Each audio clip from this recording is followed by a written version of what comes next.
Welcome. We're going to see what list slicing can do for us. In today's video, we're going to look at list slicing, which is used to query only part of an array. We're going to see how Python does this and what benefits it has. On line 4, I am generating all the elements from 0 to 9 inclusive. And to do this, I use a combination of the range statement and list type. Range is an iterable that will give you all the numbers from a starting point up to an ending point, not inclusive, and then we convert that iterable into a list. Simple. Now that we have A, which represents a list, we can see printed down in the console, we want to manipulate this list using slicing. For instance, if I want to get the first 5 elements of A, all I need to do is put a colon in the middle of my index box and say 0 inclusive to 5 non-inclusive. And it gives me the first 5 elements. That's very nice. Now, suppose we want to get all the elements in A from index 2 onwards. Then that is from 2 up to the length of A. However, there is a simpler way, and that is to omit the length of A, and by default it will go up to the length of A. And similarly, if we omit the 2, then it is 0 by default. So if this is 0, and this is length of A, then this is the entire array. Now we want to do something a little bit more specific. I only want to get every second element in the entire array. How would I do that?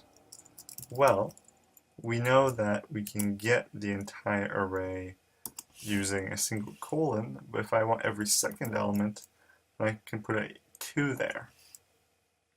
And this is called a step, or step size. And it gets every second element. By default, it's 1, and it's hidden. It is an optional parameter, if you will. It is still valid to put indices here, for example, from 0 to 6 with step size 2. Then we get 0 to 4, and if I put 3, then we get 0, 3. The next thing I would talk about is not related to list slicing, but to array indexing, which will lead to our next topic in slicing. I did not show you guys this, but you can actually query elements with a negative index. This can cause many bugs, but it is possible. So this will grab the last index of the array, which is 9. And then you can also do like -2 and so on and so forth. So now that we know that we can use negative indices, what do you think would happen if I said I want all the elements from 2 to -2? Well, 2 is index 2, but -2 was what? Well, we saw here that -2 got us the element 8. So this is from 2 up to 8, which gives us 2 to 7, because 8 is not included. Which leads us to something even crazier. So this queries the entire array, and if I give it a step size of -1, what would that do? Let's try it out. This is one of the canonical Pythonic ways of reversing an array. It is completely unreadable, but it does the job.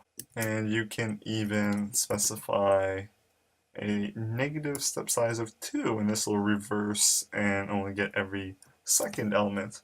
So clearly, list slicing is very powerful. but its downside, in my opinion, is that sometimes it can be unreadable if someone is unfamiliar with the syntax.